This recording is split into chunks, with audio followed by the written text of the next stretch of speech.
Hər vaxtınız xeyir, hörmətli izləyicilər. Bugün anormal uşaqlıq qanaxmaları haqqında məlumat vermək istəyirəm. Bilirik ki, aybaşı surəsi 3-7 gün arasında olur və bilirik ki, adət arası məsafə, yəni başlayan gündən gələn ay başlayan gün arasındakı məsafə 21-35 gün arasında, orta hesabla 28 gün normal hesab olunur.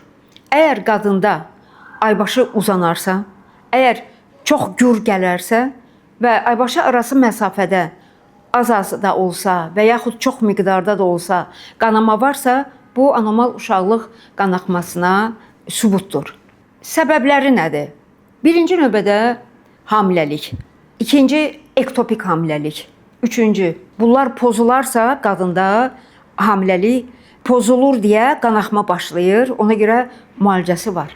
İkinci növbədə endometrioz. Bu da qanaxma verir. Üçüncü növbədə davamsız içilən, səliqəsiz içilən kontraseptiv tabletlər. Əgər kontraseptiv tablet içirsə və bir gün, 2 gün fasilə veribsə, mütləq qanama olacaq. Ona görə qadınlar qorxmasınlar və həkimlərinə müraciət etsinlər. Bundan başqa miomalar qanamaya səbəb ola bilər və bir də xərçəng xəstəliyi, uşaqlıq boynunda olan xərçəng xəstəliyi uşaqlıq qanaxmasına səbəb ola bilər. Həkimlər sizi müayinə edəcəklər, ultrasəs vasitəsilə, müxtəlif analizlər vasitəsilə diaqnozu dəqiqləşdirib sizə öz köməkliklərini göstərəcəklər. Əgər hamiləlik açılırsa, hamiləliyi sonlandırmaq lazım olacaq və həkimlər bunu edəcəklər. Əgər endometrioz varsa, endometriozun müalicəsi nəticəsində müalicə düzgün gedərsə, qanaxma dayanacaq.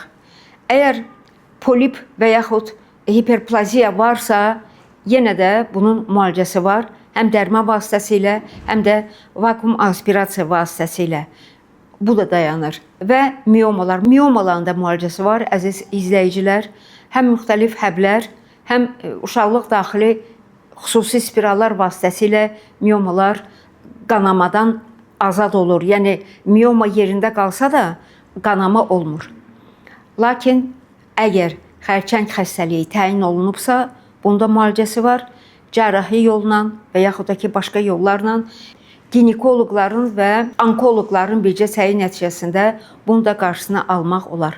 Əziz qadınlar, əgər sizi ara-sıra səliqəsiz qanamalar narahat edirsə, əgər aybaşı çox olursa və uzun müddət çəkirsə, əgər ilişkidən sonra sizdə qanama varsa, mütləq həkimə müraciət edin.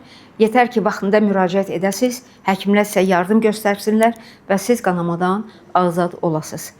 Diqqətinizə görə çox sağ olun.